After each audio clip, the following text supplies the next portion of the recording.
Okay. And we have some visitors who are here with us.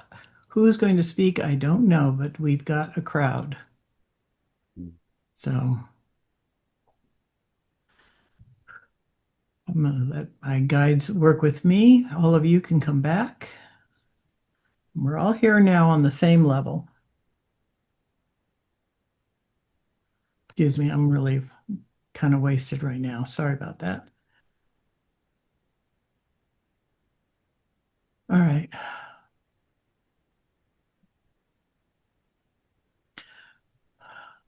Okay, so I'm going to introduce somebody here who's been chomping at the bit. She's been with me for the last 2 days, and she wrote through me this morning. And her name is Laurel Clark from the Columbia disaster.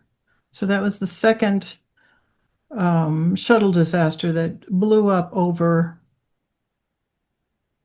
Oh, when it entered, sorry, I just can't even think, entered into the Earth's atmosphere on February 3rd, 2003. And she came through this morning and she wrote I wrote a note. Well, so it'll take me a few minutes to read this if you don't mind.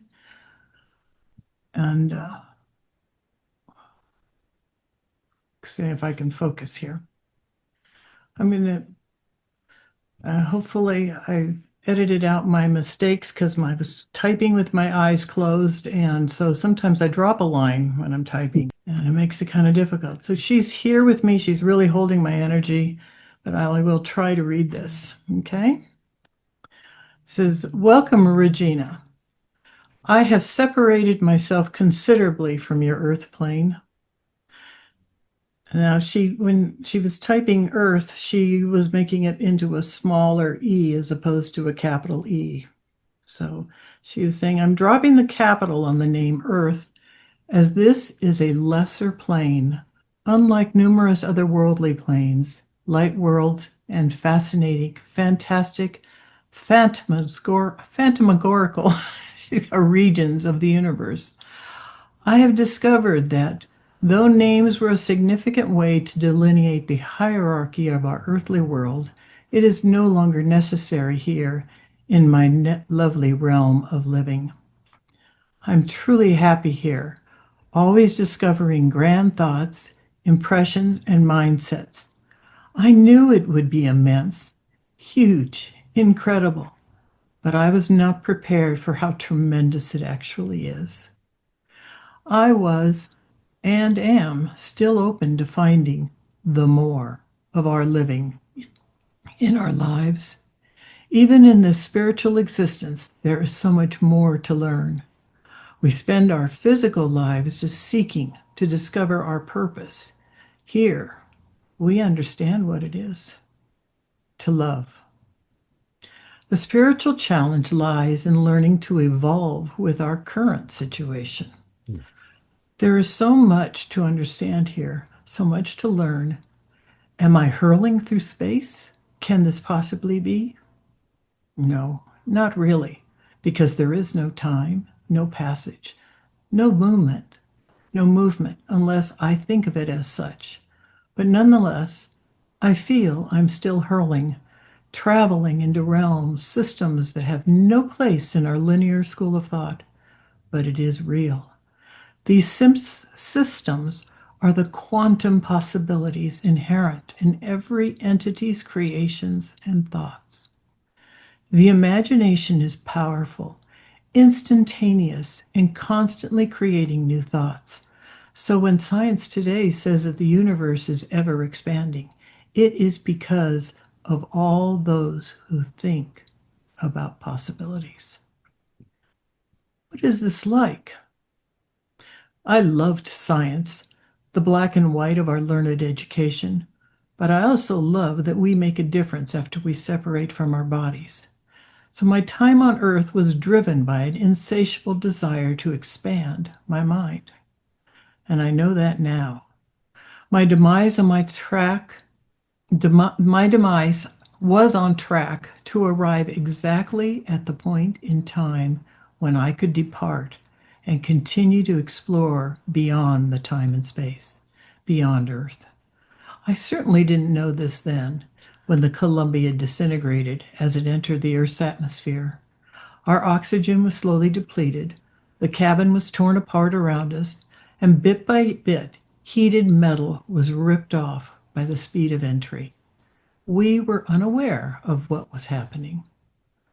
The gift God gave to all of us, the crew, was not to experience the pain of our physical departure, because it wasn't necessary. It was our planned time to leave. And now I come to share with you an important fact. You may already be aware of these, but I need to repeat them. I sound like my mother. God exists in every corner of all that is. Into the farthest reaches, which I've been able to travel and beyond, escorts have taken me to regions where I had the honor of meeting beings of a different nature from other worlds. This is not aliens of outer space, but ones who practice an art of sound that reverberates throughout all. All what, you say? All. Everything. Just as a cicada can make a background sound that sets the world of insects and plants in harmony, so do these otherworldly beings. They have no physical structure, but I imagine seeing them, a vibration floating before me, harmonizing my thoughts and keeping me at peace when I step too close to the Earth's vibration. I've asked Regina to meet me on the edge today, far away from the astral bodies of the Earth and the cosmic universe, as it is difficult for me to engage too closely with the Earth's field. However, when I do visit my family, I enter into their homes with great caution. On many evenings, I sit with my husband John late into the night. He knows when I'm present, and I lie down beside my granddaughter Laurel. We met before she was born into our family. John saw something too. He recognized my touch in Laurel after she was born. He held his granddaughter, knowing I was there. She used to be able to see me when she was an infant and into her toddler years, but she doesn't see me now. Senses my guardianship, yes, but she can't see me. But Lane can feel me. He's my son. I try not to interfere. I don't move things or whisper. I only love them, hold them as I've always loved them. It's been many years since I tried to communicate through the physical being, but I miss the interaction of humanity, a physical love that is quite grand.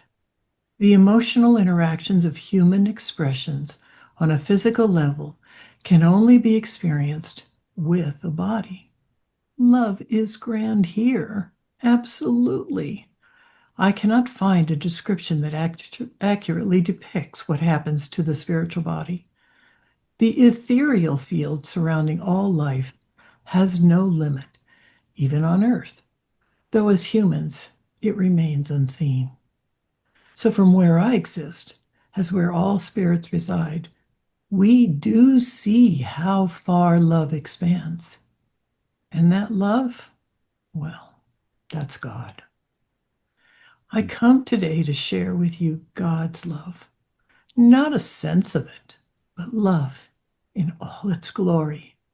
Crave it, drink it, eat it, feel it, experience it in everything you do. Each movement, thought, is being touched by love from us, all of us who existed and exist now and will exist in the beyond. We feel your love too. Stay there in that place, in that moment of love. There is nothing greater.